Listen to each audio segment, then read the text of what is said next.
Yo, what up? What up? What up? What up, everybody? It's Daniel Artest. Welcome to the 9450. Got Lauren, JC. How y'all doing today, man? What's going on? Happy Sunday to y'all. Happy Sunday. It is a lot of basketball on today, so I'm excited to talk to you both. How'd your week go? How's your weekend going? It's great. Uh, It's great. It's great. I'm alive. I'm not hungry. I'm not cold. It's actually spring weather here in New York for a change, so Right. I ain't complaining. yeah. You see how my Sunday's going? Blue hat, crazy lime green shirt. Yo, listen, you already know, man. It's different, man. I just wanted to support women's basketball today, so I got the Cleveland Rockers on and everything. I was going to change my shirt, but I said, nah, I'm not going to do it. I'm gonna look wild for my peoples, man. You know. Nah, you got the '90s look. You know the '90s we didn't match. Bro. Yeah. Well, that's true. The cross colors, man. Yeah. And especially I ain't got no haircut too, so I'm definitely like hairline is just booming right now. Trust me. You got one of those? Say that. Oh snap! Here we go already early. Last week you was trying it and I let you slide, so we gonna see what we got in store today. Listen, I ain't got much to say today, man. You know what I'm saying? Like, listen, Lauren, you're a woman of culture. I seen your post on Instagram at the opera, some candles and everything like that. Yo, what was that? That was fire though. Looked really good. Yeah, what was that? It's actually like a percussion, I guess, like violin and bass and stuff like that. So they play at that particular one. They played neo soul music. So like SZA, they had some Frank Ocean, Lauryn Hill, and it's just like a nice, intimate type of feel. Candles lit, and they're just playing on stage for about an hour and 20 minutes. And you said it was like an orchestra. Yeah. It was only That's 4 dope. people, but it was like, it's cool because like all, it kind of takes you back. They had like some, I think the clip that I posted on there was End of the Road by Boyz II Men. So they were playing like all type of neo soul type of music. They also do they travel around the world, but they were just here in the city. And so they have one where they do like hip hop songs. So it's cool. It's just something different. Yeah. That's pretty dope. And we got JC with us again, a guest. I don't know. Hey, Lauren, I think JC trying to angle his way to be part of us, yo. You know what I'm saying? I think JC no angle, bro. I've been 265 before with 9450. Look, he been with the game before me. So look. Yeah. JC always loved talking basketball. All right, so let's get into it, man. We got a nice show. We're gonna try to keep it as short as possible, but knowing us, that's probably not gonna happen. So just take out about on Daniel. It ain't gonna be short. Facts. That's crazy. That's crazy. We got a bunch of New Yorkers watching, so you gotta listen. You gotta start using your vernacular, man. Like, you know what I'm saying? Be like me. Well, I'll be wilding too, so it's whatever. Nah, let's talk about it though real quick. Caitlin Clark, man, she declared for the WNBA draft. Let's just get right into it and talk about her fit with the Fever, who's going to draft the number 1. We already know she's going to Indiana, is already set and done, cut and dry. You see the Fever teammates, whatever, going crazy for already. You see Erica Wheeler, trying to, keep her way in there. Because you listen, like when Caitlin Clark get drafted, she's starting, okay? So Absolutely. Somebody's coming off the bench. So, unless you don't want to be traded or whatever. The girl that makes the most money on the team is coming off the bench. Crazy. See, here we go. Started. I got water. I should have had wine and stuff like that. Hold on. But that's not a fact, though. Is she starting? Listen, no, she's not starting. Somebody, one of Mitchell or Willa is not starting, so it depends on whatever's going to happen. But bro, you can't put Kelsey Mitchell on the bench, man. Yeah. Shit. JC, I know, right? JC, dropping everything over here. We got to get JC a stand. But we know, like, we're going to get into Caitlin Clark breaking the record and all that stuff too as well today. Congratulations to her and stuff. But just real quick, want to talk about Lauren. You started off.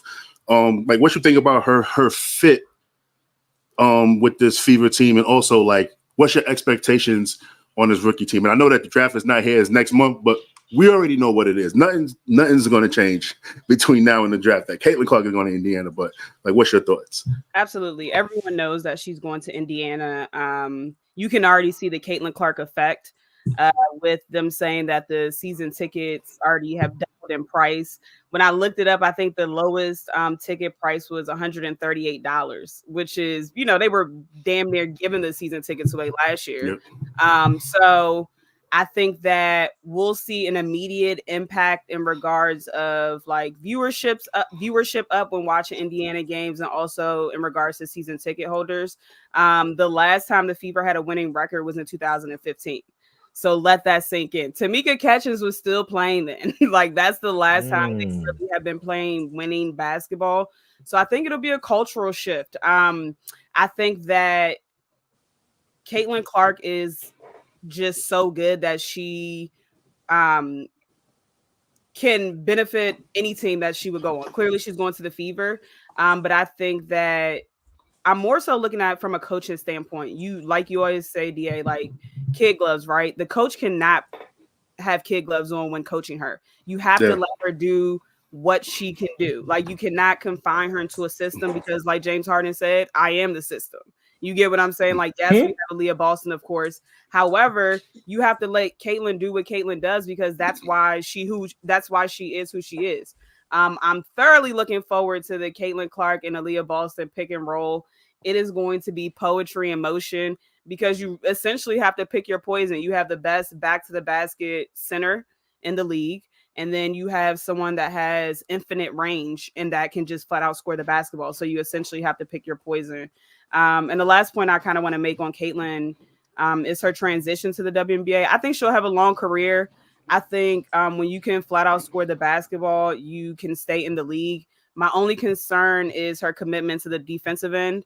Luckily, she has Aaliyah Boston to help her with a lot of defensive mistakes, but I just want to see like how she adjusts to the physicality. It was a play today at the end of the quarter or the end of the half where she actually scored her points to go over, to break the record, and it was on a free throws from the technical foul, and she flopped. They called it technical on it. So anyone that watches the WNBA knows those women get down. Like, they are physical, and so I'm very interested to see how she handles the physicality, how she adjusts to it. I think she will be able to eventually, but she's going to realize that she won't get as many whistles as she's getting now, as she transitions into the W. And also she has to know it's a target on her back. I mean, these women, like, yes, they're appreciative that she's bringing more eyes to the league, but she would be a fool not to think that these women are coming for her, period. Like, they're going to show like, hey, you're not the greatest ever. Like they see all of it. They read all of it. They're coming for her. It's a target on her back. So they might be a little bit extra physical with her. So those are just my two concerns: the defensive end, because it's a cone drill for her, and then just how she handles the physicality. But I can't wait. I mean, I don't think they're a playoff team, but I think that they'll definitely be clearly a lot better than last year. Yeah, I agree. Like, my thing with Caitlin Clark is, and like what you said, the kid glove stuff, you got to kind of hand her the keys, man. You got to kind of let her what makes her so great is her creativity in the game, right? You know what I mean? So you really can't box her in to just play like a system type of basketball. Like, you got to let her go and create, because think about it, as great of a scorer she is, she's also leading the country in assists, She's a triple-double threat every time she's on the court and everything. And yes, I think that defensively she is kind of like cone drill status, but also she's not going to guard the best players every night. Like that's going to be for like Lexi Hall or something like that, right? So I defensively, yeah, but it's not really that. They got to guard her too. You know what I'm saying? I think that, when you see her size, she's a big guard. What is she's like 6'2", almost 6'3" as a point guard. Like, that's tough. That's going to be a tough cover and stuff. And yeah, I think that a lot of these players is going to be, hounding her and stuff. I'll say Brittany Sykes is probably going to be her welcome to the WNBA moment, because that one right there defensively, like, she's a monster. And like you said, more eyes. That's true. So more eyes, it means like these players want to show the world what they can do and stuff. And it might be at the expense of Caitlin Clark, but I think that also great players adapt to any situation. And once that game slows down for her, it'll be she will be fine. She will be fine. It's kind of like I was having a conversation on Twitter with somebody the other day, and they was talking about Lexi Hall and everything, and I was just like, because they were watching Lexi Hall and AAU, and I'm like, you know what, Lexi Hall will be fine. Like her thing is shooting, her thing is the defense and everything like that. And as the game slows down for her, even like when she first started in the W, as the game slowed down for her, as the season went by, she was playing better and stuff. And like, as far as like the Fever's playoff aspirations, I think they can scare a team or two. I'll say they'll finish, 9th or maybe 10th. They won't be at the bottom and stuff. I think that for like maybe like the first half of the season, they'll probably be in that playoff hunt. And then, they're still young, so they'll still make the young mistakes and everything. And then they'll probably just, tail off and everything like that. But I see her. My expectations for her is to just come in and play. Simple as that. And embrace that everybody that she got the target on her back. You know what I mean? And it's not her fault, the target on her back. It's media's fault, saying that she's the greatest. So it's kind of like how when we was young 21 years ago, when LeBron was coming in, when we was watching LeBron in high school, and how teams was like, how media was like, yeah, he could play in the NBA right now. He'd be an all-star right now when he was a junior in high school and stuff. And so when he got to the league, it's just, that's just basically what it is, the target and stuff. But I also think that equalizer, that 3-point shot from anywhere on the court is going to make her dangerous, because teams also have defensive laps too. You know what I'm saying? They're not going to really guard from 35 feet out. So it's going to be real interesting, man. What's your thoughts, JC? I'm not as well versed in the WNBA as you guys, but I do know, like Lauren said, with the best back to the basket center, and you have somebody that can spread the floor that far, it opens up. We know basketball. It goes beyond just, if her person doubles or whatever. It spreads out everything, and everything opens up. So, that's going to help, as far as surface value, because like I said, I'm not as well versed in the details or whatever. Well, but, you will be this year. I'll tell you that much, brother. Listen, I'm working on it. You see, I got my pencil, right? Yeah, exactly. And also, talk about Aaliyah Boston. We talk about Aaliyah Boston all the time, right? But there's another player on that team too, Nalissa Smith. Listen, this young big three that the Fever is about to have is going to be something special. They're going to stay together. Like, they're going to compete. Like, we see what Nalissa Smith can do as well, And surprisingly, she was not in her and Aaliyah Boston wasn't even in each other's way, because they can both, play high-low either way and stuff. So it's going to be interesting to see what this Fever team does. It's going to be real interesting. You almost answered it. How many wins can she account for her on there? I think what they had 13 wins last year, 14. Man, I forgot how many wins last year they had, but what is it, 40-game season? That's interesting right there. All right, I'll say they'll get 22 wins. So she can account for 10 wins? I think that's yeah. I'll say yeah. Because the team is going to be better as a whole. Like, you got to understand though, JC, right? So obviously you're new to this, right? You're new to this. So you got to understand, the Fever before Aaliyah Boston got there was horrible. What, they had like 5 wins. But then they damn near tripled the wins when Aaliyah Boston got there. And now Aaliyah Boston, she got a whole year under her belt in an off season where she could actually train professional style. You know what I'm saying? Not that saying that Dawn Staley wasn't elite. We know what Dawn Staley does for players, right. But no, she could train off season and have no study hall. You know what I'm saying? So I'm expecting a really special Aaliyah Boston with this team. So, maybe we might be underestimating, when you really think about it, might be underestimating their playoff. They actually have a legit chance. You know what I'm saying? It depends on also what the veterans is going to do, Lauren, right? Mm-hmm.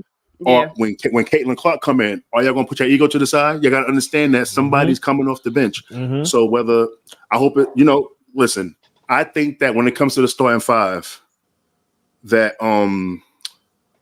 Erica Wheeler might be the odd one out, right? Unless they go with a 3-guard lineup. I mean, we've seen that too as well with Nalissa Smith and then Aaliyah Boston. I mean, that's cool too. You know what I'm saying? But also the veterans got to understand, listen, like this player is coming in here who's going to try to help, y'all get some wins, help y'all along the way and stuff. Just understand, help her along the way, So hopefully we'll see what the FIBA veterans would do and stuff. So, I think last thing, I think people also are sleeping on Kelsey Mitchell because like she can flat out score the basketball as well. With holding a record in college for points as well. So I think that just Caitlin's presence opens up the floor for her too, because all the attention is going to Caitlin and Aaliyah. So you have people that are still on the team like Kelsey that was averaging 18 points last year a game. Her average is going to go up because they're not focusing on you anymore. They're focusing more on Caitlin and Aaliyah. So, and I think Nalissa too, whatever she averaged last year is going to go up as well because we know the focal point of the offense. Yeah, like I think honestly though, I do think until it's proven though, at first, I think that Aaliyah Boston will be the focal point of the offense and stuff. I think that, but it's crazy. Like when you really think about what Caitlin Clark did, right? She scored, she's almost at 3,700 points for a career, 1,000 rebounds and 1,000 assists. She's the only one ever to do that. She's the founder of that club. You know what I'm saying? Like, wow, that's crazy. You know what I'm saying? So. And and think about this. We seen what she did to South Carolina last year when she picked them apart. Every time they doubled her, they ran a pick and roll. They doubled her. Monica Zazano down at the bottom and stuff like that for the basket, and that's how they was able to upset South Carolina last year. Like you can't double her, like because she is a willing passer. Like it's just. I cannot wait to see how she does in her professional career. I'm really excited to see this new era of guard that's coming in here. Somebody that can score from 4 levels, in the paint, mid-range, 3-pointer, and all the way out there somewhere. You know what I'm saying? So it's gonna be really interesting. All right, let's move on though. So obviously we know that she passed the scoring record and stuff. We could keep that real quick. That's kind of crazy. Like I used to have these conversations with my father and stuff. We used to talk about records. That's never going to be touched in our lifetime and stuff. We thought that Pete Maravich record was one of them, and it almost got touched. It almost got touched last year too. There was a dude, he played for the University of Detroit. I don't know. Oh yeah. He missed it by 3 points. Yeah. He missed it by 3 points. Yeah. 3 points. It's crazy. So, and they was making a fuss about it, and they could have broke the record. College basketball, they do those postseason tournaments. His school elected not to do it, so he could have broke it the next game and stuff. I was like, "Yo, that's crazy." Nah, he got to go. He had to go see somebody in the athletic department. They was bro. Yeah. But it's kind of cool. Like obviously we know what Pete Maravich did. Took 38 shots per game and stuff. Averaged 44.2 for his college career or whatever. That's sick, just 3 years. No 3-point line and stuff like. When you really put it in perspective, like somebody did a shot chart of Pete Maravich shooting. So they recorded his game and they just added a 3-point line during the game and stuff like that. So they said that if he had a 3-point line in this era, he was making an average from that distance when he was shooting his long twos, 13 3-pointers per game. Like he would have averaged like 59 points or something like that. Son, that's a cheat code, bro.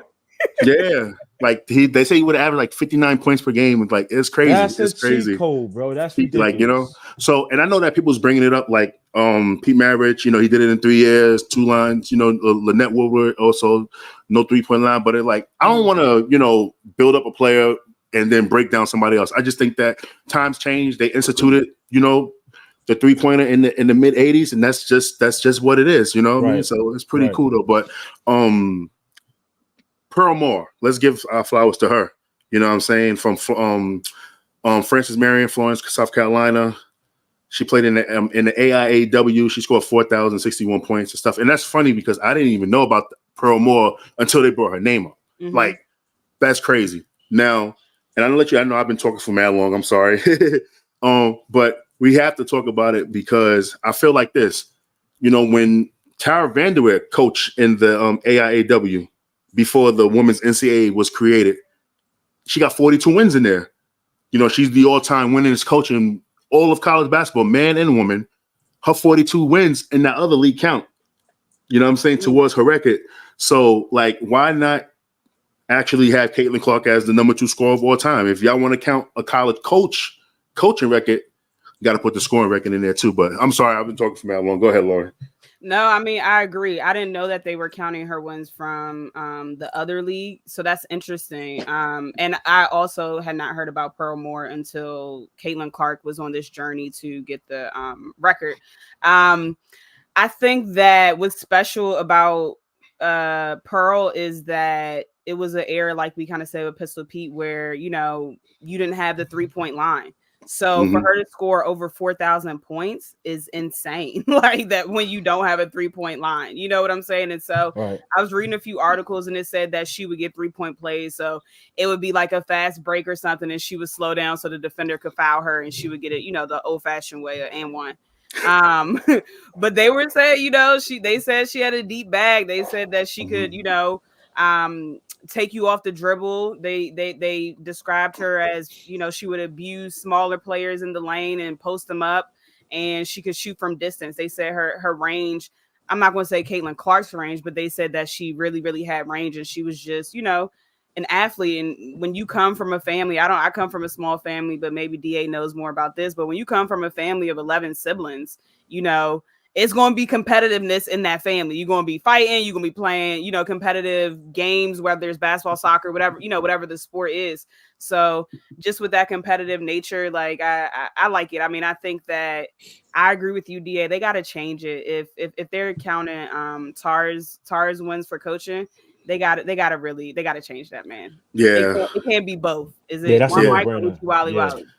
But I do like how they fixed it though. They fixed it on TV quick. Hey, major college lead scorer all time, major college basketball. I was like, yeah, y'all fixed it real quick, yo. Good job. Good job, Gus Johnson and stuff. But I didn't like when they was interviewing Lynette Woodward or whatever, and they were saying like, yeah, you broke your record, like right in her face. I'm like, listen, you don't have to mention Caitlin Clark right there all the time. Like, you know what I'm saying? Just say, hey, we here with Lynette.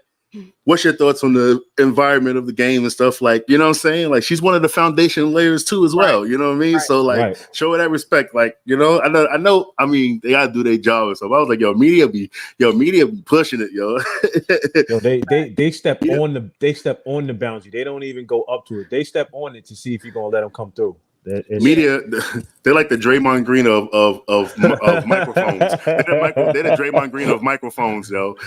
That's a good one. Just always playing around. that is actually a good one. Hey, you know, hey, listen, when I'm shining, man. You know what I'm saying? You sure there's water? A broken clock is right twice a day. Damn. That's crazy, yo. You know what's funny? Because I be giving Laura her flowers all the time. Yo. I need to stop. You're right. Yo, you know what? She be. You know what? You do.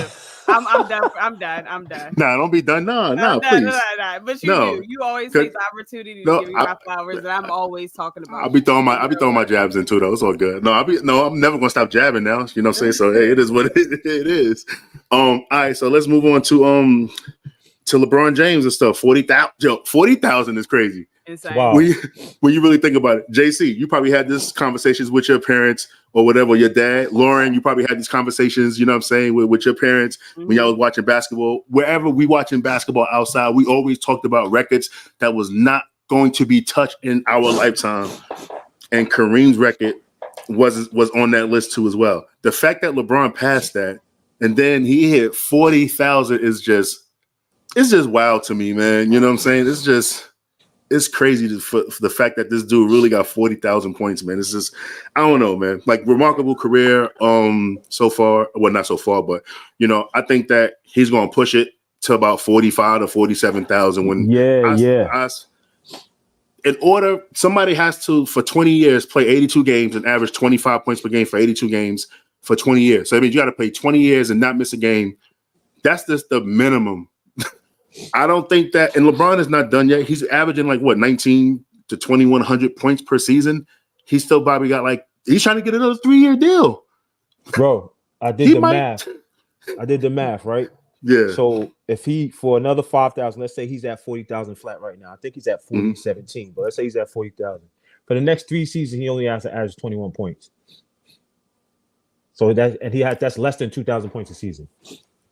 That's now and that's the thing. He's probably gonna push it to 47, bro. That's what I'm saying. That's ridiculous. And then when he's done, nobody's not going to touch that record. No, that's it's impossible. All right, LeBron had amazing luck when it did. Like it's one of the guys that the gods bless for real with longevity and stuff. I know people always tying up the longevity conversation and they try to use it against him, but nah, that's crazy right there, man. When you really think of, I don't care if you hate LeBron's guts. I don't care. Like, just acknowledge that 40,000 is wild. Like, nobody else's GOATs did that because, Jordan probably could have did it, though. But, he had to retire twice.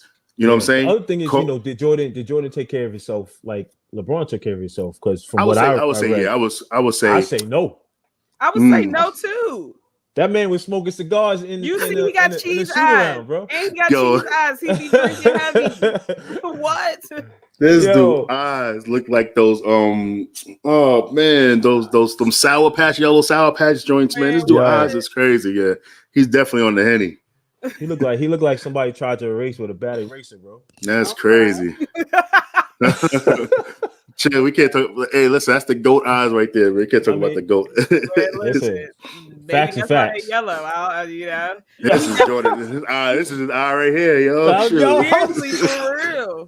But I think LeBron, the preparation that he puts into the game for 21 years is insane. And I do think a little bit of luck in regards to no serious injuries. Not like Achilles or tearing his ACL or something like that. Like nothing serious. So the injury gods have definitely been on his side, but we have to give him credit for taking care of his body as well. Like you can tell, what do they say? He puts at least $1 million into his I read 3.5. That's crazy. Okay, so it went up. Okay. So $3.5 million into his, just getting his body ready for the season and just maintaining that level of health. So I don't think anyone's ever touching the record either. And I think that, and like I said before we hit record, I used to, before LeBron became a Laker, I wasn't a huge LeBron fan because I'm a Kobe fan. Got the Kobe shirt on today. But I'm, I was just a Kobe fan. And back then you weren't both. You either chose one. And so Kobe's the reason why I started watching basketball in the first place. So I was just a Kobe girl. And so when I go on Facebook randomly and see like Facebook memories, it's always something about how Kobe is way better than LeBron, right? But even in those moments where I used to say those things, it's like I never doubted his ability to just flat out play basketball. I had my critiques, of course, but at this point in LeBron's 21 years, if you have bad things to say about him, you're honestly just hating. Like at this point, it's really just hating. And again, this is from someone that used to say wild stuff before he became a Laker. As soon as he became a Laker, I was on board. But it's just you just can't deny his ability to flat out play basketball. That's all I have to say. JC, you're the resident LeBron fan. Yeah, this dude really think LeBron's the greatest of all time. I gotta send him that video. Now it's arguably. That's all. Listen, I don't have anything definitive. All I want to say is arguably. I think Mike is. If you put Mike as the GOAT, I'm not crazy, but I say arguably. You say he's arguably. LeBron is arguably. Kareem is arguably. Wilt is arguably. Those are arguably. I think Kareem and him. I think since LeBron is passing this stuff up now with all his scoring marks, I don't think Kareem is in that arguably thing no more. I can go with that. I think it's literally just two people now. You know what I'm saying? And this is this is why I also hate that Kobe didn't get the same type of start LeBron got at the beginning of his career too, yo. You know what I'm saying? Like, and also like the injuries that Kobe had too, because skill wise as well, like, come on, you would say like Kobe's more skilled than Jordan and LeBron. That's a no brainer, right? Like, I would agree with that. Yes. Yeah, you would have to. I would say that. We seen what Kobe was doing, obviously what Mike was doing, same thing pretty much, but Kobe, better ball handler, better shooter, better shooter. Athletic, that too. Yeah, exactly. So, but that's the thing, because like Kobe, man, like and it's not because he's no longer here with us either, man. I just really been on a binge YouTube watching him, and I'm just like, yo, like it's certain stuff that's just really undeniable about this brother. You know what I'm saying? And broke his hand, broke his finger, shot with the opposite hand. Like he was just different, bro. He was just different, man. Different. And even with the stuff that he was going through, no player, because Jordan couldn't even do it. Jordan could not play amidst like crazy things that was going on in his life. You know what I'm saying? Like I think that Jordan, like, he said outside, himself he couldn't play in the social media era. He said that himself. Exactly. He is no way he's playing in the social media era because he wouldn't be in it. He would be suspended from the NBA. He would He would literally be suspended from the NBA for some years because of gambling. If we're being honest, and like a whole bunch of other things that we don't know. Yeah, like the gambling. No, the gambling part will be the thing right there, because it would be leaked tweets, leaked texts, screenshots and stuff like that. But what Kobe did during his ordeal and stuff, the Colorado situation, and he just like, it's just crazy what he was doing, and I hate that it happened like 18 years ago or whatever. Like. When all that stuff happened, when he had 40-point games for 13 games straight or whatever, like nobody's really, it's crazy, and it just sucks. Like, I think you brought up a point about Kobe not really getting the same start that LeBron did, but I think also we have to realize that he was kind of one of the first of his kind. He paved the way for the first guard, yes, right. But also in regards to paving the way for kids to come straight from high school to go pro. And so it was still kind of new-ish to a certain extent. You know what I'm saying? And so by the time LeBron got in, they realized, like, hey, at 18, we can still start this kid. Like, he's that good. So well, I think also a lot of teams, I know that we're jumping on Kobe real quick, but we have to, because Kobe to me, he honestly, he moved into like the three spot for me all time. Okay. Like he passed Magic, and Magic is 4 now, as to me. Because it's just undeniable when you see what he was doing on the court, especially all like the damage he was doing at his first 3 years. Like, when not his first 3 years, I'm talking about when he was 22 or whatever. Like when he was winning his championships that young, and it's like a lot of the stuff is just undeniable now. It's like it's undeniable, and it's crazy, man. But like he's just an amazing player and stuff like that, and like he has to get his flowers too as well. And it's just like the injuries, and sometimes I just wish, like, hey, yo, low manage so you could play. Kobe could have played 23, 24 years too. Low manage, man. You know what I'm saying? Don't play. What did you finish at? 19? He finished at 20. 20 years and stuff. But it's just. But that's crazy though too. The Lakers got LeBron, Kareem. They got mad 30,000 points. Yeah, that's crazy. Who's next? Luka? Y'all trying to get Luka now and stuff? What's going on over there in Lakerland? Hey, Luka about to put his papers in. He about to be out of Dallas, bro. Yeah, if we talking about somebody that can catch LeBron, Luka's the closest to me. I think that he actually has more career points per game at higher points per game average than LeBron. I think he's at like 29 or something like that. But his body type is not going. His body type is not going to do it. His body type is not going to do it. He probably get to 15, and he's going to struggle to get to 15. I was going to say Luka not playing nobody's 20 years. Yeah, he's not doing that. That's crazy. LeBron going to really push this thing to like 23, 24 years. And then LeBron tried to get to 50,000. LeBron passes 45 or 47,000. Bro, LeBron gets to 50,000, bro. Nah, he ain't doing 50,000. If LeBron gets to 50,000, I would say LeBron is the greatest player of all time. And I would never, you would not be able to pay me to say that. If he gets to 50,000 points, I mean, what can you say? I mean, you can't really, because people at that point, the only argument you could really bring up is Michael's 6-0 in the finals versus. That's literally the only people are hanging on to that argument. That's getting a little hard to hold on to. Can we say something about this? Like, why are we? Let me ask you a question, Lauren. Right? If you get to the highest level of your job, right? Mm-hmm. You know what I'm saying? What you do, and you're in competition, and you get to finish top 2. You finish top 2. Half of the time you've been working at your company, right? Mm-hmm. But 40% of the time you won it. You was the number one person 40% of the time. Mm-hmm. How you feel about that? If you're not first, you last. I just think that my whole thing is this. If the East wasn't so weak, if they had somebody to challenge LeBron like that time, you know what I'm saying? Like, and he still won the 4 titles, but he went 3 less times. Like, that's crazy that when he gets slander for going somewhere 10 times, but he won it 4. Like, it's not easy. You know what I'm saying? It's really not easy to do that.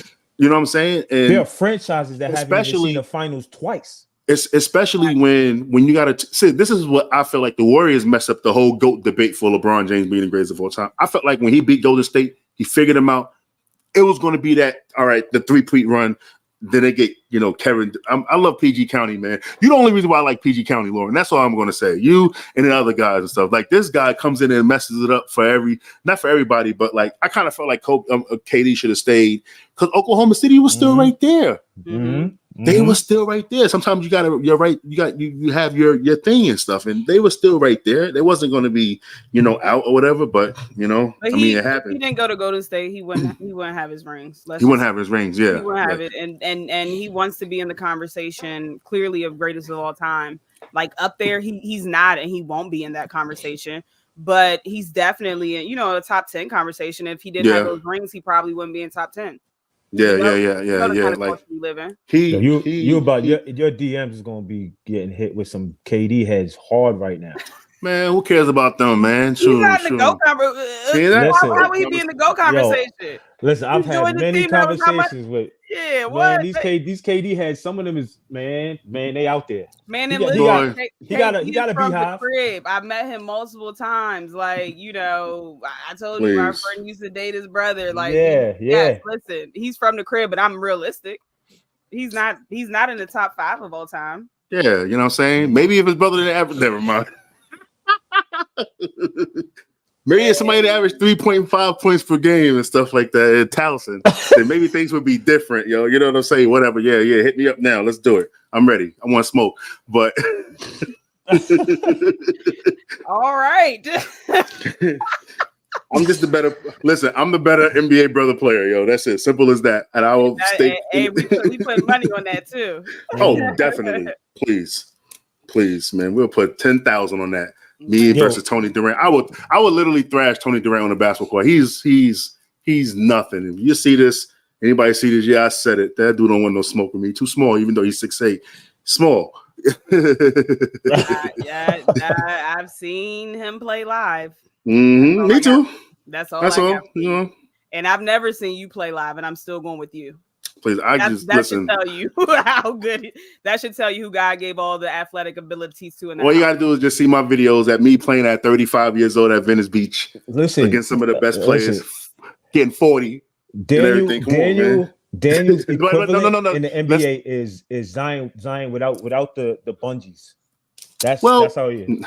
19 years old, me, I had the bungees, but yeah, I'm more like a black Kevin Love. That's all. When Kevin Love was in Minnesota, when I was in Minnesota, yeah. I go with that. I like to rebound. I can rebound my ass off. That's one thing. But Kevin Love was one of my favorite players back then too. We got to do a Kevin Love flowers, yo. He was nice back in his young day. He was nice. He was a double, 25 and 15. I enjoyed when Kevin Love gave Amari Stoudemire 31 and 31. I enjoyed it because Knicks is ops. You know what I'm saying? And I love Amari. The Knicks is the ops though. For life. You know what I'm saying? So when he gave him 31, I was like, damn. And then Blake Griffin with the Mozgov dunk. So I got a lot of fun times watching the Knicks get sandblasted and stuff. So whatever. Raymond Felton trying to go at Steph Curry. That was a fun night too. Like, what are you doing, yo? Like, get out of here, son. Ain't Raymond Felton from PG County too? I don't know him. Oh, you don't know? But that's Ty Lawson. My bad. That's Ty Lawson. That's Ty Lawson. I was gonna say, no. Ty Lawson's solid. I like Ty Lawson. He was nice, yo. All right, let's move on. Let's move. You know how we do. Let's Lauren, come on, Lauren. You're in the middle for a reason. You got to stir us, yo. Go ahead. No. We didn't let JC talk about LeBron past 40,000, did we? Oh yeah, my bad. We all good. We good. Okay. You mentioned Luka, right? I looked it up. So right now, Luka's at almost 11,000, and he's in his 6th year. So let's say he keeps it up. Mm-hmm. In another 6, that's only 22,000. Yeah, that's 12 years. Yeah, 33 by 8, 33,000. At like 15 years. Yeah. Right. That's my goal for Luka, get the 30,000, please. Somebody like Luka got to get the 30,000. Kevin Durant, this is how I feel. I think that Kevin Durant will pass Kareem, though. I think Kevin Durant, when it's all said and done, he'll be second leading scorer all time. How many points he have now? He's at, I don't know. Look it up, JC. But we're gonna also talk about LeBron. His tweets, though. Listen, we love LeBron. We appreciate what he did, but come on, man, can't be walking the tweets back, son. You gotta slander, my boy. You getting this slander? Yeah, you gotta get the slander, son. You gotta get the slander, my guy. My bad, but you gotta stand on it, bro. Yeah. You gotta stand on this. So KD's at almost 29,000. He's at 28,37. So wait, 28-30, damn, 28. Okay. Wow. So Kareem, he's 10,000 behind Kareem. You think he's gonna get another 10,000 points? I don't know. What year is KDM? 15, right? 16. Yeah, he was drafted 08. He's getting up there, yeah. Oh, I think. Well, the way this era is, I could say yeah, and it's funny because he bounced back. Didn't he average like 29 last year too? He could do it. He could do it. He could do it. His game allows him longevity. He's not. Yeah. You know what I'm saying? Yeah, I think he can. Damn, he's the one that could have done it. Injury-free KD can. All right, so let me put him on the screen real quick. He said KD's not getting that. So Rel, this is for you. You think KD could catch Kareem though? Can he catch Kareem? That's the question right there. Brother. What up? Oh, you got mad people. You got. Yeah, this is the Lauren. We should have. Shoot. This is look at you know what I'm saying. Hey, JC, look at this because we live. By the way, we streaming on everywhere on social media and stuff like that. Hey, JC, look who that is. Jesus Blackman is in the building. Yeah, classic and stuff. This, you know what? Then it's like might as well just change it to Lauren's show, right? Like this might as well be Quest Access with Lauren and stuff like that. You know what I'm saying? This might as well be Quest Access with Lauren. It's her thing and stuff though. You know what I'm saying? But I appreciate the love though, family. I appreciate the love. One sound. Hey, Quest Access look kind of dope though, but you know what I'm saying? But now Lauren does amazing work. To everybody in the Sanders family, salute to y'all, man. You know what I'm saying? Salute, y'all raising an amazing woman right there. Very smart. Doesn't back down. I guess that's probably from y'all. So hopefully you gotta have something to come from that family. Hopefully I get to meet y'all. Y'all could give me the third degree and stuff like that, ask all the questions and stuff like that. Family reunion, I'm in there. I'm coming. All right, so let's talk about the LeBron deleted tweets and stuff, man. So we started out early in the season. LeBron was like, "Yo, my son, he could play in the league right now, better than some of these players and stuff." And then I guess the draft experts said that they took him off the mock draft for 2024 and moved him to 2025. And then LeBron had some things to say about it in a tweet, but he deleted the tweet. My thing is this. Just don't delete the tweets. You know what I'm saying? That's how I feel about it. Don't delete the tweets, man. Just stand on what you stood on and just it's okay, man. You know what I'm saying? Don't do that. Don't do that because the only reason why I say don't do that is because of what. Listen, it's LeBron James Jr. First of all, you gave him the name. Yep. That's tough. You know what I'm saying? So like it's okay. Just deal with it and stuff. And I also think this too, right? Because people think that Bronny is not a pro. I think that Bronny's a pro, but also I think that circumstances keep him from being a pro. You know what I'm saying? And it's awesome. Actually, it's amazing circumstances. Me and Lauren, his parents, we will gladly love to see our sons or, you know what I'm saying, our kids in a situation of like LeBron and LeBron's kids growing up in. Let me moving from the apartment and then, having the kids in a $100 million home. I would love that for my four boys and stuff. Absolutely. You know what I'm saying? So I understand, and I see it with my brother's son. You know what I'm saying? With Ron the third and everything. Ron has all the tools, just like LeBron James, like Bronny James has all the tools his father has and stuff. But sometimes it's just the circumstances. Sometimes, when you don't have when you don't grow up with a popcorn ceiling, it's just different. You know what I'm saying? Right. When you don't have a popcorn ceiling and stuff, like popcorn ceiling, bro. Yeah, it just hits different and stuff. Now, but what I'm saying is, Bronny, he has the dog in him. We seen it. We seen what he do when he get the ball. He's explosive. He can shoot a little bit. He makes the right plays and stuff. Like he was an All-American for a reason. That was not no nepotism thing right there. He was an All-American for a reason because of what he did in the AAU circuit. He was actually really good in AAU. I just think that sometimes like the switch in him, it doesn't turn on and everything like that. And I just say because of circumstance. I don't think that is necessarily a bad thing. He just got to find it. I absolutely think, because think about it, at his height, when he's jumping, he's throwing those oops, his head is at the rim. He competes defensively and everything too. And this is after he almost died. And that's the thing that people don't understand. This dude coded. All right. Literally. And he's playing Division I basketball. So just because he's falling down on the mock drafts, like, oh, we just going to think it's the end of the world. Why we forget? Like, how y'all forget that this man this kid just coded? Maybe, that's probably scared to go back and play hard again. You know what I'm saying? I remember even when Ron was with the Pacers, Ron had to get his heart sewn up. He had a heart murmur and stuff, a hole in his heart. He had to get it sewn up.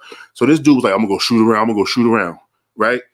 So he's shooting around. I'm like, yo, Ron, what's up with your chest? Do a show. You can see like the heartbeat coming out like through his chest and stuff like that. It scared the mess out of him, and it sat him down or whatever. But even the same thing with Shaq's son. I think that Shaq's son, if he didn't have the heart situation, he would be in the league. Maybe we don't know. And I'm just speaking general. You don't think that maybe that he went through a situation like that? Like, damn, maybe I don't know if I want to run that hard or whatever. You know what I'm saying? Like, that might be scary. So I think that, with LeBron deleting the tweets, I just think that it's just, and people just don't like LeBron anyway for whatever reason, like the decision, something that happened in 2009 or 2010. You know what I'm saying? Like, that's crazy. But I just wish that LeBron didn't just delete the tweets. Like, if that's how you feel, stand on it. You know what I'm saying? Just stand on it and understand, like, that's just what it is. Like, you came in, nobody liked you. Nobody still likes you. You know what I mean? For select few hoop heads and people that just really appreciate your game and stuff. But it's just like, with Bronny though, like, I'm giving Bronny mad grace. Mm-hmm. And I think that he's going to get to the NBA regardless anyway. Now I seen something happen. Like, he's not worried about draft position. He's worried about team fit.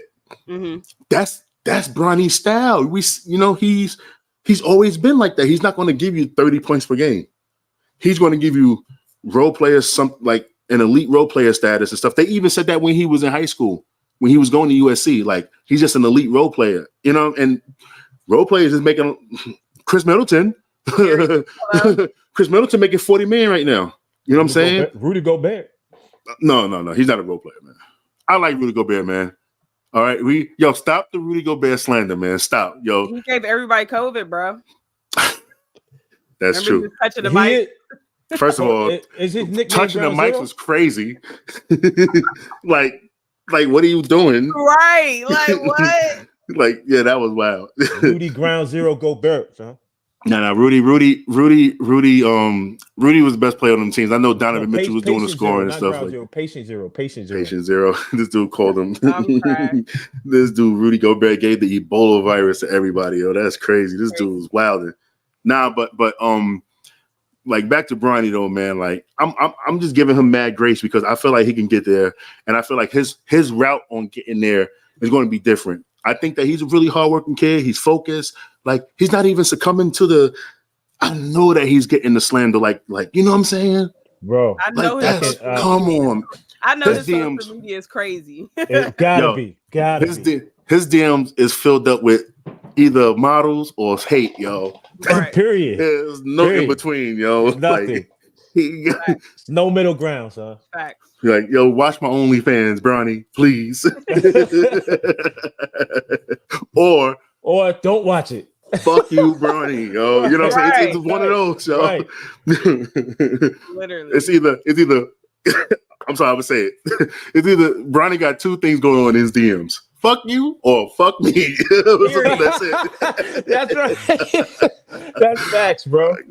Go ahead, Laura. I'm done right there. Go ahead. I mean, I agree with you. I think that LeBron got to stand on it, man. You tweeted it. You got to stand on it. I think. Sorry, Austin. I think he's adding to the pressure without even realizing it. It's almost like throwing a stone and then hiding your hands. So you can't come out in the public and literally say, man, Bronny's definitely better than some of the cats that's playing in the NBA right now. And then weeks later, when he's off of the mock drafts, then say, just let him be a kid.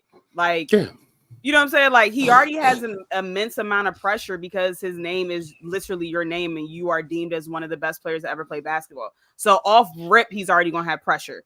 And it's just surprising to me, especially coming from LeBron, knowing the immense pressure that he had when he entered the league. So you know your son already has your name and you know it's already going to be immense pressure because you dealt with that yourself. So why make those comments, man? Like, why make the comments? You know, like I get it. You can champion your son because best believe if my son has 1 ounce of athleticism, yeah, listen, I'm going to be unbearable. So I get it. Champion your son. I love it. I love Black nepotism. I'm all for all of it, right? Thank you. Yes. I'm for it. Listen, because you already know why I'm for it because they do it.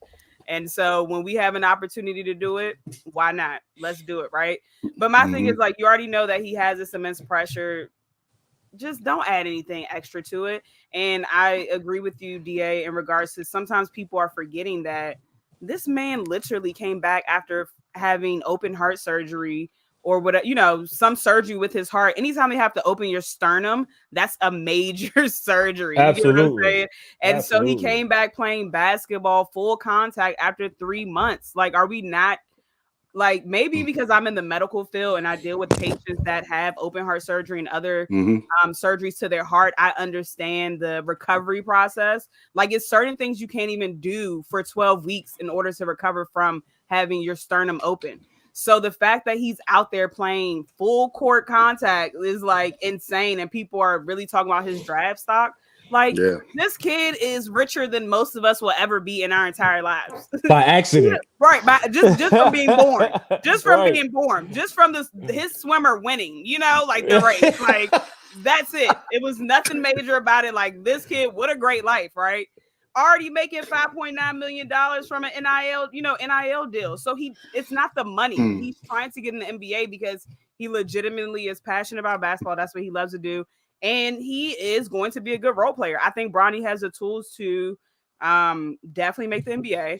I don't think he'll be a superstar, but I think that he'll get paid doing the small things. Right. So, what is that, Austin in the corner? Yeah, that's Austin right there. Come here, Austin. Come on. They can't hear you, but say hi to everybody, man. Hi.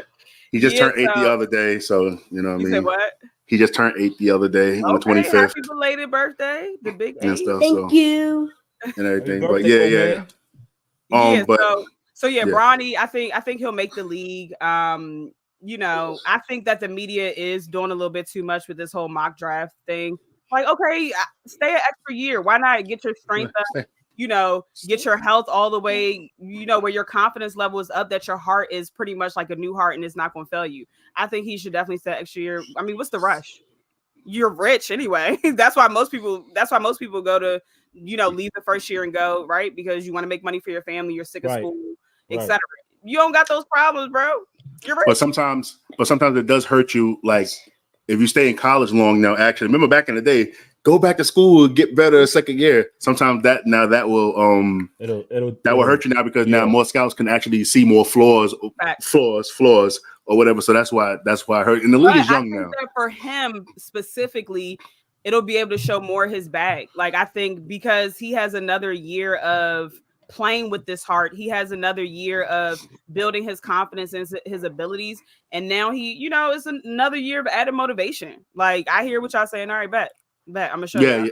Listen, I'm on the same page with you when it comes to that. I hope he does prove, you know, a lot of people wrong and stuff. So I'm rooting for this kid, bro. Because me too. There's a lot of people that we're saying we're all three of us are saying the same thing. Like we're not saying he's going to be a superstar. We're not going to say he's going to be a LeBron James. We're just saying that he's NBA material. Mm-hmm. That's all that matters.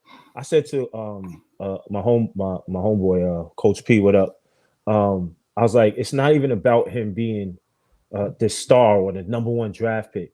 Like you can be a solid NBA player as a journeyman. Mm-hmm. Like that's true. If he averages 13 points, 14 points a game, and he gets, you know, traded here, traded there, and you play 13, 14 years doing that, what's wrong with that? Nothing at all. If you ask me, that's a success. Yep. Yeah. And I agree. The other thing is, if we went back and looked at all of the people that got drafted, there's a lot of less potential that got drafted in them first rounds than Bronny James. Yeah. And then if Bronny James goes in the second round and just has a Gilbert Arenas type ascent in his career, he'll get to his money faster. Right. You know what I'm saying? You get to your money 2 years faster. So I'm about to call out your ops. Hold on real quick. Hold on. Because, think about it. Even if you go to the G League route, the G League route is not a bad route anymore, too. They got a guy named, he plays on Minnesota, not Gigi Jackson. The starter guy, VJ Williams, I think his name is, something like that. Plays on Memphis. He just signed like a $8-9 million deal straight from the G League because he played so well. So it's just different. Like the way to get money in the NBA now is different. You know what I'm saying? So I feel like that Bronny is going to be, I think he's going to be fine, man. If it take him 2 years, cool. 3 years, whatever. 4 years, it don't matter. I feel like, listen, like at the end of the day, LeBron wields a lot of power. So if that means that sometimes he got to push what I call the Bush button, you know what I'm saying? Listen, how about this? If Giannis' brother could play in the league, Bronny James should be able to play in the league. Agreed. JC, go ahead, man, because you know what I'm saying. Agreed. No, I agree. I was just when I was saying potential. Your Knicks, they drafted Frank Ntilikina or whatever, however you say his last name. He's so bad he can't even say his name. It's Ntilikina, but I understand. Go ahead, man. Bro. My man he's averaging 5, 5, and 5, and he's in his 6th year. He's still in the league. I think he's on Charlotte. Oh, I didn't. That's crazy. I didn't know he was in the league. Yeah, I see that. And the Knicks didn't want to get rid of him. Like, how about this? I just put it simple for you. They drafted him over Donovan Mitchell. Over mad people, bro. No. I remember that. I remember when they drafted him. They drafted him over Donovan Mitchell. Another New York City area born kid. This is why the Knicks is the ops. You know what I'm saying? Y'all don't like New York people.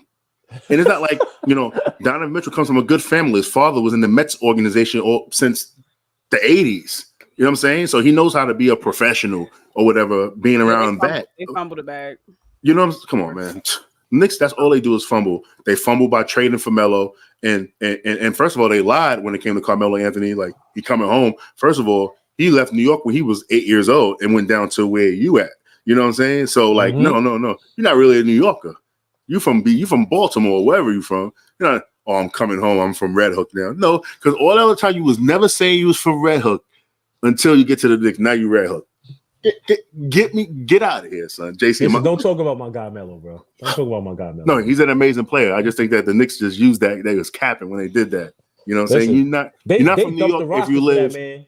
And if you live, listen, you're not from New York. If you're not from a place, if you didn't live there as long as you've been alive, you know what I'm saying? So whatever. Nah, man. Some people. You gotta say go where you born. But listen, some people say where you born is where you're from.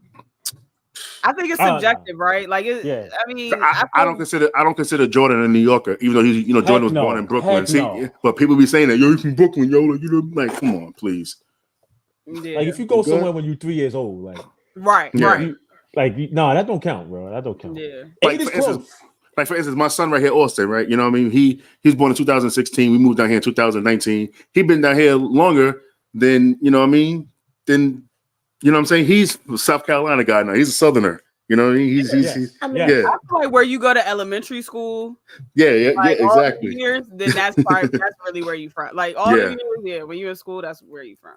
All right, so all right, let's move on from this conversation and talk about the what if. I think we talked about it obviously on the Artest effect and everything, but I'm only bringing it up because I'm not releasing.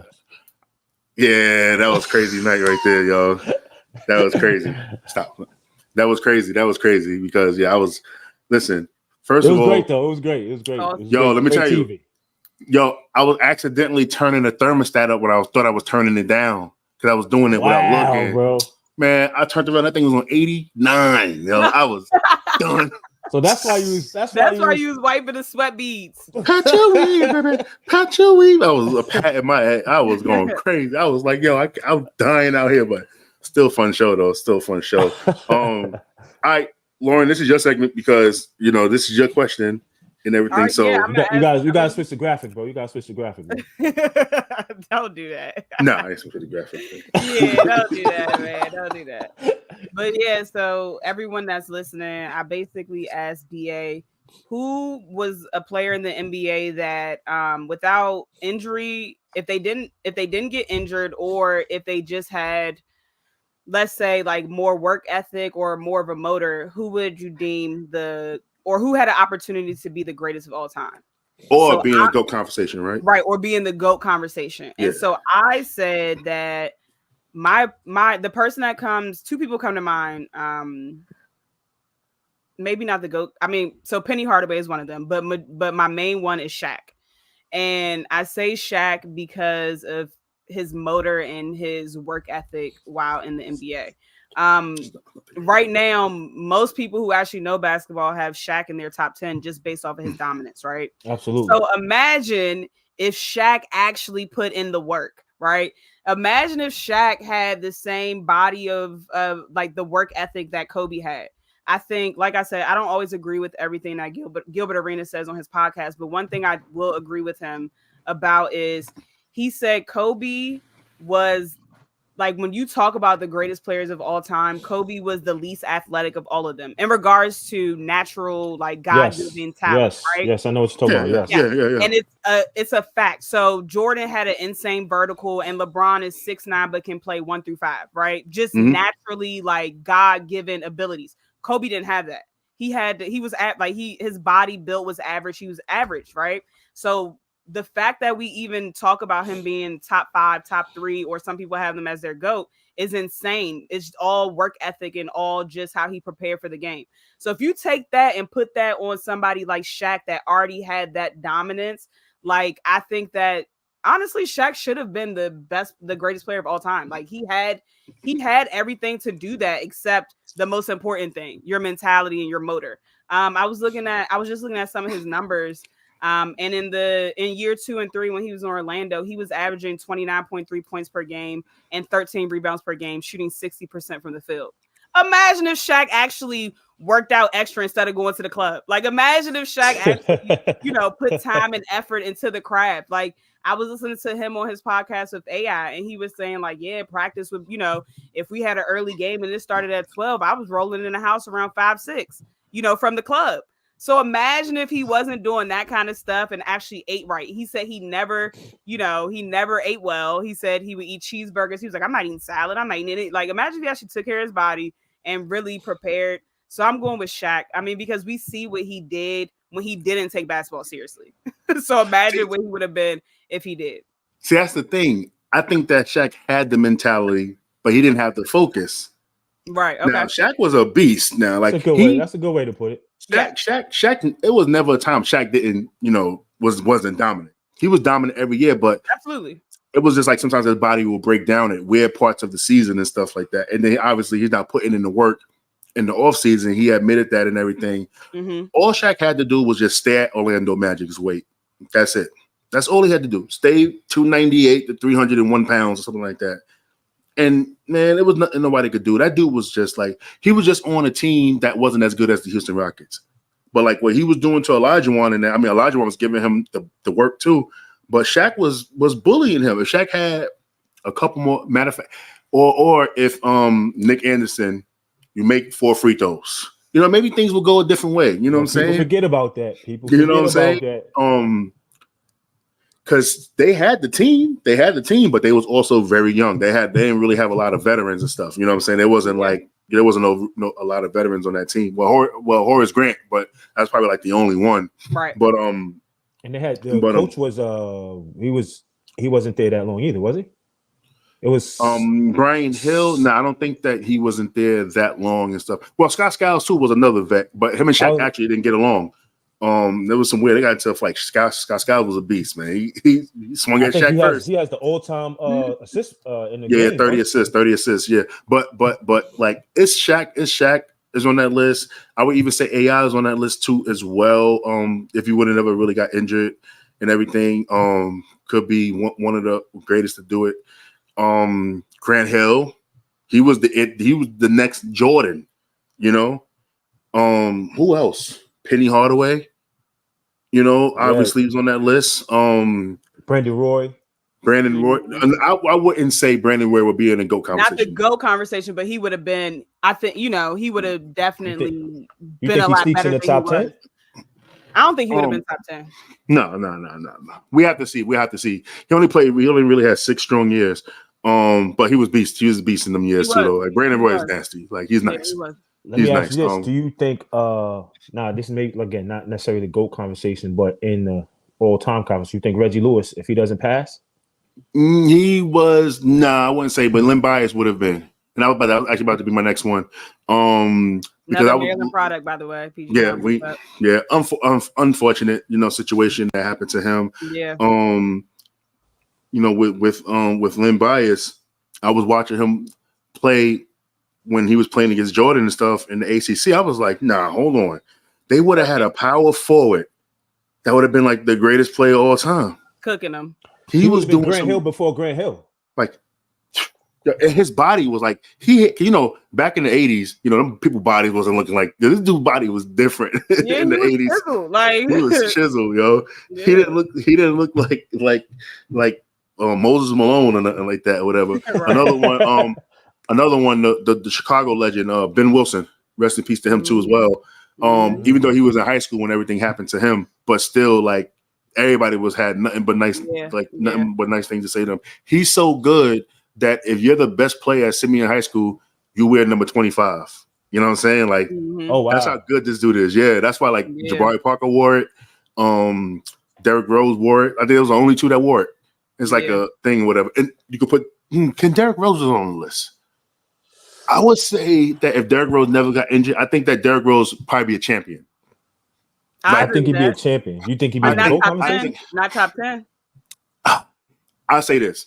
He will flirt with it. Like, because his style of point guard play was like the style. You know what I'm saying? Mm-hmm.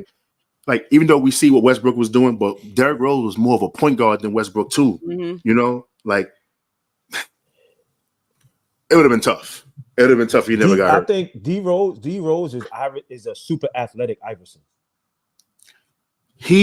I would say not even like that because like Iverson was explosive, but he wasn't because Ja Morant and Iverson's like the same size, same build. I would say I would put like him and Ja Morant in the same type of category and stuff too as well. I can go and with everything. There's a lot of people though, man. There's a lot of people that could have been on this list. When people say Vince Carter and LeBron brought up a great conversation when we had the impromptu live when he was like, some of these players has the bow and arrow, some of these players have a shotgun. I think that it was even before you came on, Lauren. Mm-hmm. Actually, it was a great way to break it down like that. Analogy, great analogy and stuff. Thanks, man. You know what I'm saying? Hey, listen, I got a GED. Sometimes it's just I can't come up with the words, man. Yeah, I don't think it's water in that cup. But go ahead. Whatever. But he was saying, all right. So when we talk about, all right, let's take out the injuries. Let's talk about player mentality and stuff, right? And this is not even Shaq's side.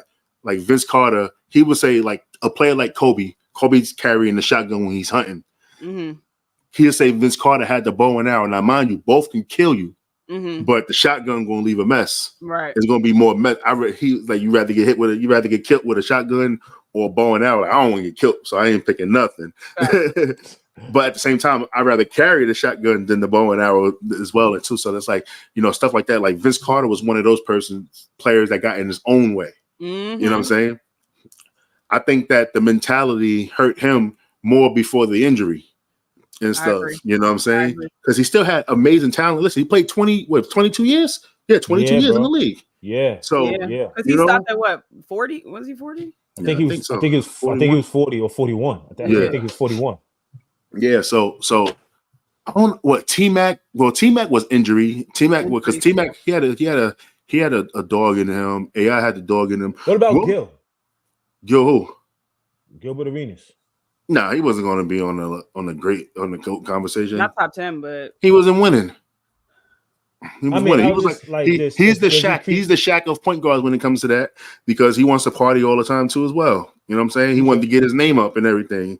Like, I mean, it worked. He got, but not Gil. Gil, he could have, but his peak wasn't too long. He had like a 3-year run, right? Yeah, he had a 3-year run, and then he couldn't get past. He couldn't get past LeBron. You know what I'm saying? Like, he missed free throws and everything. He be wilding now too with his stuff. Like, when he said his free throw story is one of the best stories I've ever heard. Yeah. You literally got scared and stuff. That's why I don't understand when some of these NBA players be talking big trash on their podcasts and everything. I'm just like, yo, we seen you, know what I'm saying? And I guess I have to say it. No, I'm not. I'm gonna say it. Even when Kendrick Perkins be talking to her, I'm like, yo, son, like we seen you. You know what I'm saying? We seen you. Yes, you was a tough guy. You played 16, 17 years in the league, but they be talking about these players like they be talking about AD. Like AD is freaking Jerome James, yo. You know what I'm saying? Or like he's even comparable to AD. You should be happy. You know what I'm saying? Like these championship rings be they be drunk. They be drunk off of that. They be holding on to that one ring for dear life, bro. You know, sometimes I want to get mad at JJ Redick, but I realize that JJ Redick is actually very smart. Yo, he be using this platform going on first take. JJ Redick is one of my favorite guys to listen to. Let me tell you why. No. Gil is actually, I think that you should stop listening to Gilbert. I'm tell you that right now. Like he be bugging. You know what I'm saying? I like Gil because when guys that he's played against, he gets cooked. He tells the stories like, I was getting cooked by this dude. He does admit that. I think I like that. I like that. Like, but then when he's getting into like how basketball should be played, he be way off too. So it's either it's one or the other. I give you that. He said, "Get that." Yo, he don't want no Europeans in the NBA now. I'm like, yo, dude, like what? Like you that's why he's wild sometimes. He does wild out. He does wild out. He's entertaining. Let me rephrase. He's entertaining. He's not necessarily basketball. Well, they need to let Lexi Brown talk more and stuff, man. We let Lauren talk more, and you know what I'm saying? I mean, she gotta, make it's kind of like growing up as a girl, right? I remember like as a kid, the guys would never pass you the ball, right? It's not that many girls to play with, so you have to play with the guys. They would never pass you the ball. So finally, when they pass you it, I'm shooting that bitch every time. I'm not passing. So then when you start making some, they'll be like, all right, and then they'll start passing the ball. So she got to take her opportunity and like interject where she can. She just be sitting there looking pretty. It's like, Lexi, you can look pretty and have an opinion, sweetie. Like, you got to interject when you can. Right. The only like these I don't want to go too far into it now. I just know that some of these like Lauren, you said it when we first did the show, some of these business players be acting like starters, yo, like for real. Man, you know what I'm saying? Like when it comes to this podcast and stuff like that. And listen, like I'm not trying to take a shot or be disrespectful or rude, so don't be calling Meta and stuff like that, because some of y'all be calling Meta every time something goes wrong and stuff like that. Meta be like, yo, son, why you say this and why you say that? You know what I'm saying? No. Come to me. Come to the horse's mouth. If you have a problem, don't go to my brother and stuff like that. Grown ass man going and calling like let's be honest, what's Ron going to do to me? Beat me up? No, he can't. You know, I'm the strongest. I'm the strongest Artest in the house. You know. No, it was plenty of time when me and Ron used to wrestle in the locker room in front of the TV. I'd pin him every time and stuff, like all the time. And they'd be like, yo, how he play? Like, listen, man, come talk to me, man. Don't go to my brother. Don't go to Meta. Leave Meta alone. Meta's playing golf now. Exactly. Nah. But prescription glasses and don't need prescription. Damn, chill. What's that, Ron? Yo. Yo. But like, I just don't like how, when media do be, talking about this and like, conversation. And I get it. And it's sad too, because like when it comes to these NBA players, when they trying to get on, we hear the knowledge. We hear like, oh yeah, this person's going to be a star. And then when they get on, Sambo, you know what I'm saying? And that's just, I guess that's just what the money be. Even when they be doing when they do the NBA list, when they do their NBA list, you know what I'm saying? Like, I know for a fact these players don't believe what they're saying when they talk about the NBA list. They do the stuff that is going to get the clicks or whatever, no matter what it is. If a video is posted on Twitter and it has 1 million comments, and let's just say 999,000 of them are bad comments, they don't see it as that. They see it as engagement, no matter what it is. Yep. You know what I'm saying? So that's why I realized, that's why I don't get caught up when they do the NBA lists. I don't get caught up. And I remember one time remember when they had Carmelo at like 30 or something like that? Obviously, when he wasn't 30, I'm like, yep, that's the stuff that gets the thing. That's the thing that sells and keeps the people talking and stuff like that. That's the stuff that we will have. That's why, if you notice, we never had a podcast discussing the list. I'm not going to feed into that and stuff, even though sometimes I wish I would do it, because I know that it would be better for the network long term, whatever like that, if we're doing that. But sometimes I feel like there's a lane too as well and stuff, and they could have that and stuff. You know what I'm saying? But right. like the way media be talking about like players like AD, you know, you see Stephen A. Smith didn't really have nothing to say when LeBron pulled up on him yesterday, though. Tighten up like he was a hoe at church. Yeah, exactly, and stuff like that. You know what I mean? Come on, man. a hoe at church. Yeah, boy, that's great. Scared. Yeah. Dude look scared, like he crossed his leg and pulled his skirt down, son. Yeah, he put the prayer cloth over his leg. That dude. Hey, listen. Hey, that's crazy. Yeah, nobody's not gonna come on my podcast. We're not getting no sponsorships or nothing, man. God damn, man. We just throwing our own shit Lauren, under the belt right now. The prayer cloth. That was great. Nah, that dude's crazy. Great. That's like doing an episode of Surviving Diddy, and then all of a sudden you're in the elevator with this man, like after everything that you said on the DVD on Netflix, everything you said on Netflix, you're in the elevator with this man and stuff like. It got awkward and stuff, man. See, this is the thing. LeBron be too nice sometimes too, man. Sometimes like I get it. You want to be class and like, but yo, like, come on. Sometimes they be hitting, and then you know they're going to take it out on his son. Like, look at Skip. Like, listen, Skip Bayless, right? I love that. I think last week only 50,000 people was watching per episode. I saw that. Yeah, I was enjoying that shit. I was like, yeah, there we go, finally, and stuff. And I'm glad Lil Wayne is getting the slander too and stuff, man. I'm happy that he said that the Lakers don't treat him right no more. Yeah, you're talking about their star player. Right. They're not going to do that to you. You know what I'm saying? Like, I remember one time I said something bad about Kobe one time, and yeah, it was mad icy and stuff like that. You know what I'm saying? Like, yo, Kobe shoot the ball too effing much or something like that. I said on Twitter or whatever. You know what I mean? And I'm going in the practice facility the next day. Like, yeah, that was not showing no love, yo. It's like, I had to apologize. Who are you again? Like, apologize before you get in here. I had to say sorry. I had to apologize. I'm like, yo, it's all love, son. My bad. I ain't mean it like that. You know what I'm saying? Like, come on, man. You know what I'm saying? But yeah, you can't really just like, you can't be in the arena, you know what I'm saying, bigging these people up and this, that, and the other. And then when, you know, and talking bad about them and stuff, especially when you're on that level of media anyway. And then you expect, like, I'll tell you one thing about the Lakers. The Lakers don't care who you are.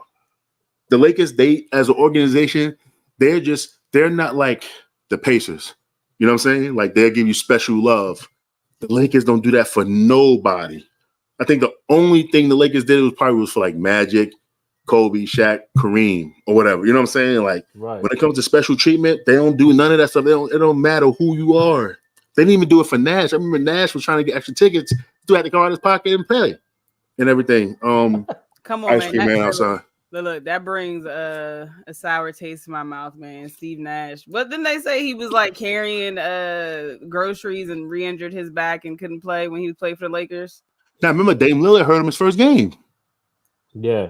Dame Lillard broke his leg and stuff. Dame Lillard, he talks about trying to play. Now you want to play defense? You play defense. Dame Lillard, right? That's the time you play defense. You play defense and you break somebody's leg. That's why. But oh man, that team. Hey, that's another episode we have to talk about with that one because that Laker team, man. I thought if they would have just stayed healthy, we all thought. You know what? I can't talk about that because I know some stuff. I can't really talk about certain things. I can tell you off camera though. Definitely can tell you off camera now. Listen, they lucky that listen. DA about to do a tell-all book. All I need is two things. All I need is two things. All I need is two things. No, what, please? If I do what? Look, you want this podcast to pop, right? Hold off on the book, bro. No, if I do the book, the podcast is going to pop. That's what I'm saying. You want the podcast to pop or what? Oh, all I need is this. All I need is two things. All I need is $5 million, and I need Ron's permission to say what I want to say. Oh, he ain't give you permission. He ain't not give me permission. Yeah, he ain't give you permission. I might have to give him half the $5 million, take the 2.5, and then all our salaries go down. JC, you knew, so you probably get like $1,000. You know what I'm saying? Hey, I'm just playing, JC. No, actually, I'm just playing. You made no. He made me cut my hair on live, man. I'm not. Nah.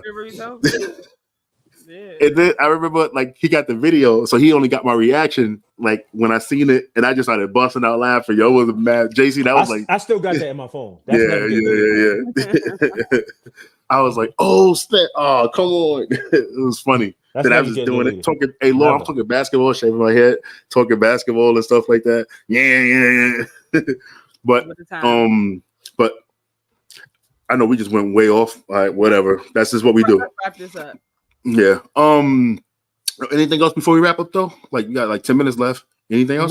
Nah. You said all the names that for the what ifs. Those are the names that I was thinking. We didn't really mention T-Mac. T-Mac is up there too. Nah, I got one. My bad. And you don't have to talk about this, JC. Lauren know where I'm about to go with this. Yo, salute to Deja Fair. All right. Like super salute to Deja Fair for what she's doing. Top 5 in women's basketball college. A lot of people didn't really give her props and everything. So I really just want to give her props and stuff. She's 5'5" doing this too. You know, she's going to be one of those WNBA players that's coming in as that size that's going to have a nice, successful career and stuff because, like, you know, she's quick off the ball, athletic. She can defend and she can shoot. You know what I'm saying? So, but like nobody's not saying nothing because obviously the Caitlin Clark situation and stuff, which is like getting a lot of eyes and stuff like that. But Deja Fair right there, number 5, she just passed Brittany Griner. Nobody knew. I looked at her points. I said, "Oh snap! She passed 3,000." I said, "That's crazy." They ain't saying nothing about it. And I wanted to shout out Hannah Hidalgo's not my first time and will not be my last time shouting her out. The freshman phenom is just that good. What she's doing down there in South Bend Thursday night when she was playing against Virginia Tech, a top 5 team. Like this freshman is literally, you know, just confident and just gutsy and at 5'6", standing at 5'6", the smallest player on the floor.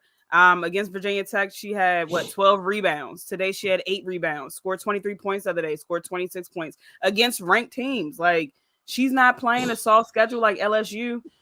They're playing against ranked teams and she is holding her own and leading her team to victory. So just shout out to her. Yeah, Hannah Hidalgo, Juju Watkins and stuff. They gotta be the freshman of the year conversation has to stop. All right. It is player of the year conversation now. You know what I'm saying? That's a good one. They're in the conversation for player of the year. I know Caitlin's gonna win it though. Like, you know what I'm saying? Also like Cameron Brink had a couple of games too. I think her last 2 games she having like 20 and 20 or whatever. Oh, my bad. Yo, I gotta give a shout out to my dog Wembanyama.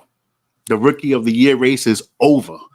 It is a wrap. Y'all seen it, man. Listen, and I have to say this because, listen, I'm watching him play, right? So, I'll be watching the slant. Oh, he's not going to be this. He's not going to be that. He's too small. He's skinny and this, that, and other. When he was hitting those threes and doing what he was doing against Chet, I got misty-eyed, y'all. I ain't going to even hold you. Oh, my God. I was like this. I was like this, like a proud dad, son. Like, this dude is just amazing what he's about to do for my Spurs in the next couple of years, yo. Like, yeah, he's the problem. I feel like he's so talented now. Like, now I'm watching it. I'm like, yo, get this guy to the team now. Please don't worry about losing no more. I'm talking about 3 to 5 years. I'm like, I want to see it now. You know what I'm saying? Like, all right, it's time. You know what I mean? Do what you got to do. Get your draft this year, whatever. You got all of Atlanta's picks. You know what I'm saying? Right. So, come on, man. We got to see what can they do with this dude, man. You know what I mean? Because he's as good as advertised. He's special, man. And it's crazy too because Chet is fucking special as well. Right, Chet ain't a slouch. No, he's no slouch. But Wemby was, cooking. Like he was. Yeah, he's cooking. Just because the thing was Chet was cooking Wemby in like the first half or stuff at the beginning of the game. I said, remember in the first half of this or the first like third of the season, I was saying Chet was a rookie of the year. Remember? Yeah, I said it too. Remember because of the record and stuff like that. But it's like nah, like I get it. When he stepped it up, he's getting more comfortable. You can tell the game is slowing down for him. He's realizing that hey, I belong here. Like I'm good. You know what I'm saying? Like he's realizing that he can play with these guys. Yeah, and that like he has a bright future, man. Like he had 25 points, 15 rebounds, 5 assists, 5 blocks, and 5 made threes. The only person ever to do that in NBA history. You know what I'm saying? Like the game is crazy, man. I hope wishing him like, injury as that's less, the only thing. You know what I'm saying? Mm-hmm. Yeah. But he does like, you got to watch his preparation and how he stretch and how he's mad flexible and everything like that. You know what I mean? So he He does what he do. Excuse me. Damn, you gotta at least mute the thing before you do that. That happened too quick, bro. It happened too quick. Yeah. Bless you. Thank you, Lauren. Gazoon tight, brother. All right. Thank you, sir. You're welcome, right? All right. But yeah, like, you know, when Wemby's just a special talent, man. I'm just really happy that he's hooping. I know that we like 12-48. It's funny because it don't feel like they're 12-48 though. It's like they feel like when you watching something that's special, you go with what you forget. When you're a positive mindset, you look at what's special. It's like we can get better. We ain't worried about that because we're gonna get better because we got this. Yeah, exactly. All right, let's get out of here, man. Thank you for listening to the 9450. JC, Lauren, you know where to follow us at. The 9450 on Twitter. Sorry, bro. Yo, guy, you'll cut me off my sign off. The elite sign off. Go ahead. Do your thing. What you got? I was doing shout outs. I got to give a shout out to my little Brentwood homie. He's playing for Tennessee. Zakai Zegler, leading the SEC in assists. Yo, you're doing your thing, my man. And of course, to my nephew Kenny Lazo. He's doing his thing. I love y'all. Y'all do your shout out. I had to do my shout outs. Y'all did y'all shout out. I had to do mine. Now do something. I love it. That's real. I respect that. And you know Zakai, I remember because Zakai is only 5'9", so he's doing his thing. Oh, okay. We definitely got to check him out then because your NCAA tournament about to start up and stuff, man. Yeah. Can't wait. I'm pulling for Purdue because you know they're Indiana, so you know what I mean. I got to go for my Indiana. That's my second home and everything. Maybe my first home. Nah, but that's Zach Edey though, man. Zach Edey's nice. Zach Edey is nice. Yeah, you never seen him from Purdue? He's about to win Player of the Year again. 7'4". Oh, I remember him. Yes. He's like 7'4", 300 pounds. He's agile, he's mobile and everything, yo. Like this dude is ill. He's nice. I watched a few games. Yeah. He's a problem. He's nice. I don't watch too much. You got to watch Purdue. No, you got to see him. Actually, you know what I want you to do, Laura? I want you, when Purdue play again, I do want you to check him out. I want you to hear what you think about him and how he can play in the NBA. I think that if he would have got drafted last year, it would have been the second round. I think that he's the first rounder. He's a senior. Oh, okay. Yeah, he's a senior. He actually came. He had his COVID year. This is COVID year. He took it and stuff like that. But yeah, he's solid, man. He's big. He's mobile. He be games. He be having like 35 and 20. Like he's legit. I'm gonna see when they play next. I'm gonna check him out. From Canada, yeah. Well, all right, we're gonna get out of here. Thank you for listening to the 9450. Don't forget to follow us at the 9450 on Twitter, 9450_ on Instagram and TikTok too as well. YouTube at the 9450. That's the channel. Lolo Bike, JC. Y'all need to put your handles underneath the name too when y'all come back on next time. So I can just tell people it's right there. And shout out to everybody from Lauren's family too as well. Everybody that left comments. Yes, sorry I couldn't get to everybody.